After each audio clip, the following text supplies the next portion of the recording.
Bonjour à tous et bienvenue dans cette nouvelle édition de Travel. Depuis de nombreuses années, l'Érythrée et le tourisme vont rarement de pair, mais les choses sont sur le point de changer. Bordée par le Soudan, l'Éthiopie et Djibouti, l'Érythrée occupe une zone stratégique dans la Corne de l'Afrique avec plus de 1000 km de côte sur la mer Rouge. L'Érythrée a obtenu son indépendance en 1991 après 30 années de guerre avec son voisin éthiopien. Le pays était également une colonie italienne de 1890 à 1947 et la tranche d'histoire de cette époque coloniale est très bien conservée. Beaucoup de bâtiments sont des pièces maîtresses du mouvement moderniste italien des années 1930, lorsque l'ambition de Mussolini était d'établir un nouvel empire romain en Afrique. La capitale, Asmara, ressemble plus à une ville italienne qu'à une ville africaine. Voyager vers et autour de l'Érythrée n'a pas été facile. Seuls 2 pays d'Afrique, l'Ouganda et les Seychelles, n'ont pas besoin de visa pour visiter le pays. Malgré la situation politique et économique difficile et les restrictions de voyage, ce pays reste l'une des destinations les plus inspirantes d'Afrique. En juin, le Premier ministre éthiopien, Abiy Ahmed, a proposé de faire la paix avec l'Érythrée 2 décennies après le début d'un conflit qui a fait près de 80 000 morts.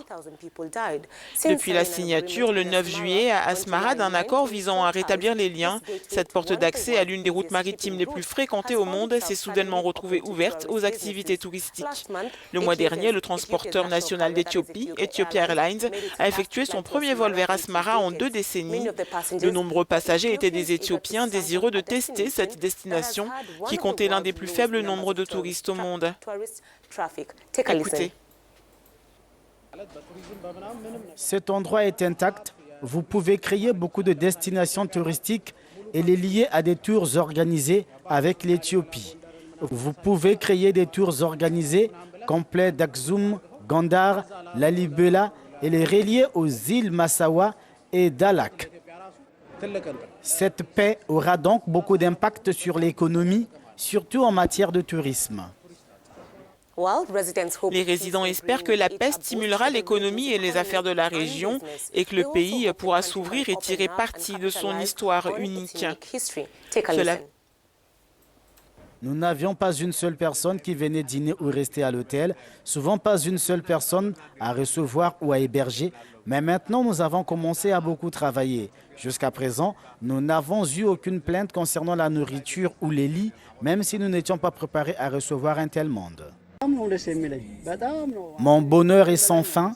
Maintenant, cet endroit prospérera. Il y aura des affaires. Lorsque nos frères éthiopiens commenceront à venir et passer de bons moments ici, nous les accueillerons avec tout ce que nous avons. Dans l'ensemble, je pense que cet endroit revivra. Cela fait 1 an que la capitale Asmara a été classée au patrimoine mondial de l'UNESCO.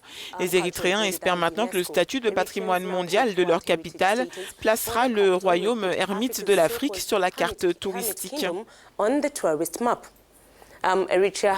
L'Érythrée est l'un des pays qui compte le plus faible taux d'arrivée touristique au monde, malgré son immense potentiel et sa situation géographique. Cependant, nous espérons qu'ils pourront renverser ces chiffres. Et il y a des attractions au-delà de la capitale, comme Adulis, un ancien site archéologique qui existait à l'époque romaine. Massawa est un port intrigant sur la mer Rouge, accessible en train depuis la capitale, encore un héritage de la domination italienne, qui serpente à travers les hauts plateaux et les basses terres du pays. Les tours opérateurs commencent peu à peu à apprécier le potentiel de l'Érythrée en tant que destination, un scintillement à l'horizon pour les explorateurs africains expérimentés, plutôt que pour les nouveaux venus sur le continent, mais un lieu à admirer tout de même. C'est tout ce que j'avais pour vous cette semaine dans la Chronique Travel. À bientôt sur Africa News.